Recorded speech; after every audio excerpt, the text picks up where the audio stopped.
Andy, welcome to the channel. In this lesson I just want to talk a little bit about fretboard navigation and sort of how to learn notes on the fretboard when you're just starting out. And if you're a new guitarist, the most simple advice really is don't try and learn every single note on the fretboard. It's incredibly boring and you'll lose the will to live pretty quickly.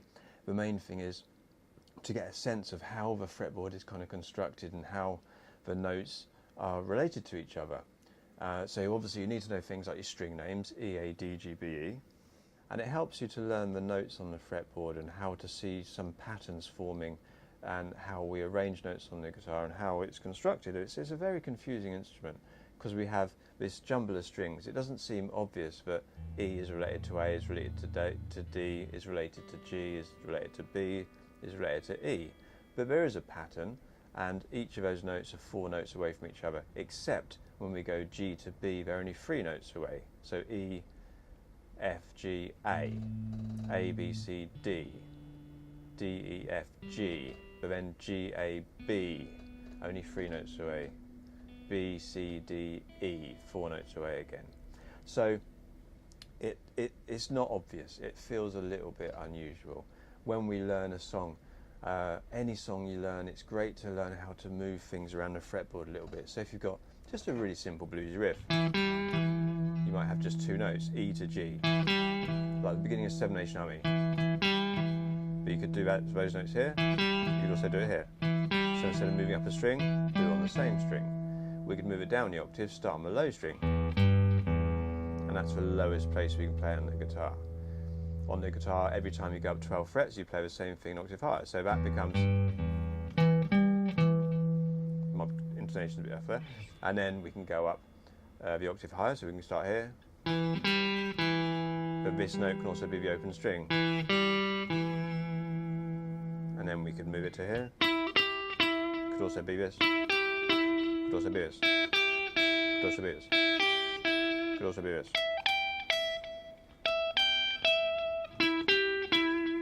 So I don't know if I missed any, but we can move the same 2 notes, E to G, all around the fretboard. And you'll sort of, the more you do this, you'll see that this note here, there's a little diagonal line, 2 strings apart, 2 frets apart, E to E. But the way we tune the guitar, because the 4ths become a 3rd, then if this becomes a bigger stretch, it's 2 strings apart still, but now 3 frets apart. Then if we have the open string and we go to this one here, that's the same note. And then we can do the same diagonal line, 2 frets apart, E to E there. And then E to E, same again, this 3 frets apart. You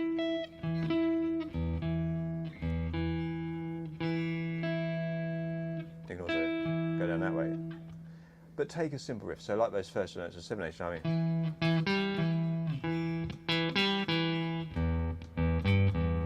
And just practice moving those around the fretboard.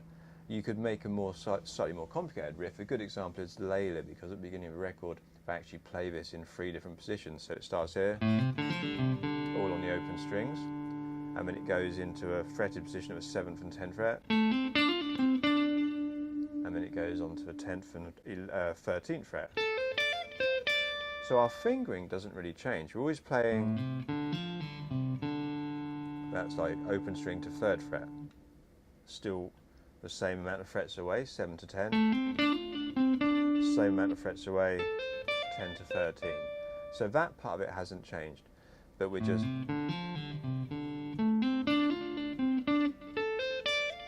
each one of those in its own octave. We're moving up an octave each time.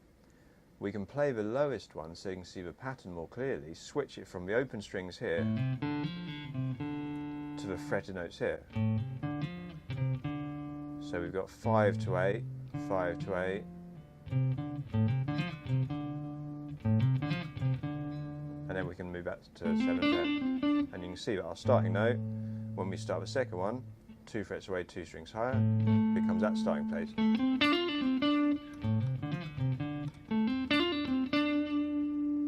Then this one, because of the octave higher, because of the way we tune the guitar, it's slightly different, now becomes 3 frets away. But we've got the same note, starting note.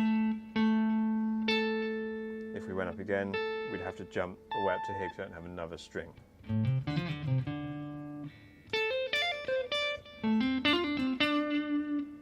But every place we can find an A, we can play that same riff. So we can go, there's an A here, because the 2 frets apart, 2 strings apart. There's A.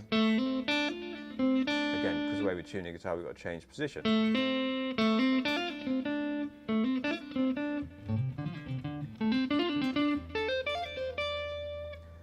But this is a much more interesting, much more exciting way to try and navigate your way on a fretboard than just learning the notes in a dry fashion, or just taking a few chords and going, there's an E, play a bar chord, F there, an F sharp and a G.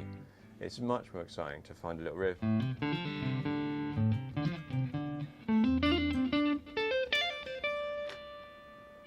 So open position.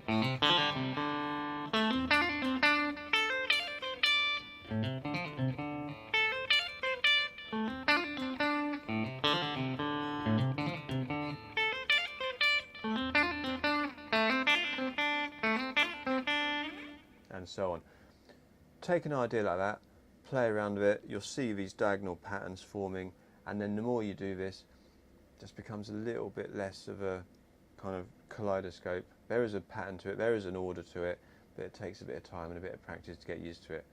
But the main thing is, get a sense of how the guitar is arranged, and don't worry too much. If you try and learn all the note names in one sitting, it's just, you know, you're going to lose the will to live, you're going to give up the guitar pretty quickly. It's not that important. The main thing is you can play some riffs and songs. So take this an idea like this and have fun with it, and just enjoy learning some things, and add the names of the notes, add the names of the chords as you build up a vocabulary of things you can play. That's the most important thing. Can you play the things you want to play?